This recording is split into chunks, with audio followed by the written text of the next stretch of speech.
magsabi sa inyo o inganyuhin kayo na magsabi na bring him home. Dahil in the first place, hindi natin siya napigilan na dalhin doon sa ICC. Ako talaga ay masama ang loob ko. Kaya ako sabihin sa kayo na bring him home. Na in the first place, hindi ko naman talaga siya napigilan na ibiyahe doon sa ICC. Kaya napakasama ang loob ko. Nung nangyari yun, hindi ko alam kung anong naramdaman ko. Para bang ganito na tayo ngayon, ka-helpless. Sarili nating pulis ang magdadala ng ating dating presidente, piliting isakay sa aeroplano para ibiyahe doon sa The Hague, Netherlands. On what basis? On what basis? Palaging sinasabi ni President Marcos, hindi namin ni-recognize ang ICC. Kasi hindi natin membro. Hindi kami nagko-cooperate sa ICC. Anong ginawang rason ni Pangulong Bongbong Marcos? Interpol! Bullshit! Interpol! Ako! Naging chief PNP ako! Alam ko ano ang papel ng Interpol sa mundo! Huwag niyo akong lukuhin! Commitment sa Interpol! Bullshit! Interpol! Presidente ka! Presidente ka ng Pilipinas!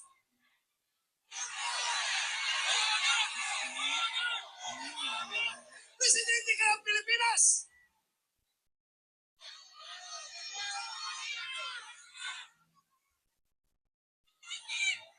Presidente ka ng Pilipinas! Magpa-pressure ka sa Interpol? Ha? Pero lumalabas, mas gigil na gigil, mas atat na atat sila kaysa Interpol, kaysa ICC. Atat na atat sila na ibiyahe si Pangulong Duterte. Bakit? Diba katungkulan na ating gobyerno ayon sa ating konstitusyon to protect, to serve and protect the Filipino people. Siniservisyohan niya? Yung mga dayuhan, hindi ang Filipino people. Kasi ang Filipino people, yun ang pinadala niya doon sa The Hague. Alam nyo, habang kinakarga siya sa aeroplano, nag-struggle sila doon. Wala na ko ibang magawa. Dahil nandun ako sa Davao, kino-coordinate ko yung ating mga yung petisyon na ginagawa natin na hindi nakahabol. Hindi ako sumama sa Hong Kong dahil sa gabi na yon, alas 3 sa madaling araw dapat ang biyahe ko papuntang Hong Kong. Pero merong nag-link sa akin na informasyon. Hindi pa rin tulog ang Diyos. Nagsabi na, sabihan mo sila na may warrant na si President Duterte at si Bato. Uhulihin sila pagbalik nila dito galing sa Hong Kong. So tinawagan ko si Bingo Villarria. Sabi ko, sir, meron ng warrant. Hindi na ko hahabol dyan. Inordinate ko yung ating mga abogado sa teritoryo. Pero nung kinarga na siya, wala na ko. Ano bang gagawin ko? Alam kong nagawa ko? Naghanap ako ng tao. Yan mo, pag gawin niya yan, ibiyahe na si Pangulong Duterte. He will go down in history as the pilot na naghatid sa pinakamabait, pinakamahal na Pangulo doon sa The Hague. Sabi ko, pero nagkukomunikate sa amin dalawa. Sabihan mo, dalahin niya si Pangulong Duterte doon, mananagot siya sa taong bayan. Mananagot siya.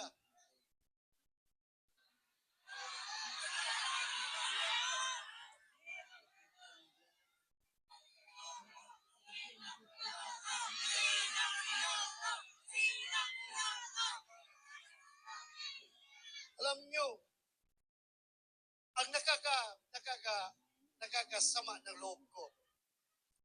Alam mo yung isang barangay kapitan? Sa barangay kapitan, maliit na barangay. Kausapin mo. Kap,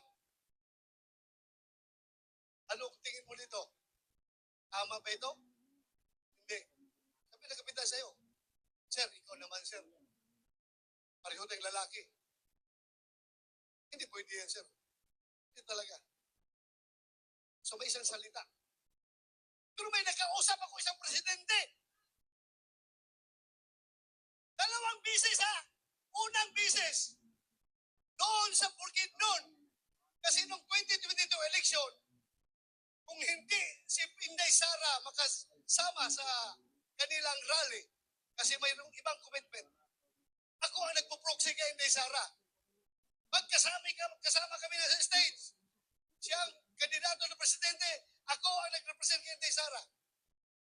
Nag-uusap kami sa Bukidnon. Alam mo, sabi sa akin, hindi siya papayag na makialam ang ICC sa ating bansa. Hindi pa siya presidente noon. Hindi pa presidente. Pangalawang bisis, presidente na siya. Doon sa Malacanang, inibitahan niya kami. Tinanong ko siya, ano ba itong stand niyo, Mr. President? Pabago-bago. Iba yung sinasabi mo, tapos yung mga tao mo, iba ang sinasabi. Ano ba talaga? Mabuti yung lalaki sa lalaki, sir. Sabi ko, lalaki sa lalaki, sir. Prangkahin mo ako. Para I know what to do. Please, prangkahin mo ako. Sabi niya sa akin, alam mo ba to? Kahit gabuhok mo, kahit wala akong buhok ha, kahit gabuhok mo o buhok ni President Duterte, hindi mahahawakan ng ICC. Hindi ako mapayag na papasok ang ICC dito. Alam mo, dagdag niya. Kasi, kung papayagan ko yan, alam nyo, kung papayagan ko yan, after ninyo, mga Duterte, ikaw, after sa investigasyon ninyo, baka kami na naman ang isusunod ng ICC.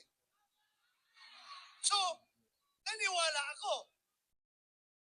Pero bakit ngayon, nung nagkahiwalay ang unit team, bakit biglang nagbago? Bakit biglang nagbago? Halata na itong lahat, ang ugat nitong lahat, ay kasakiman sa poder ng gobyerno.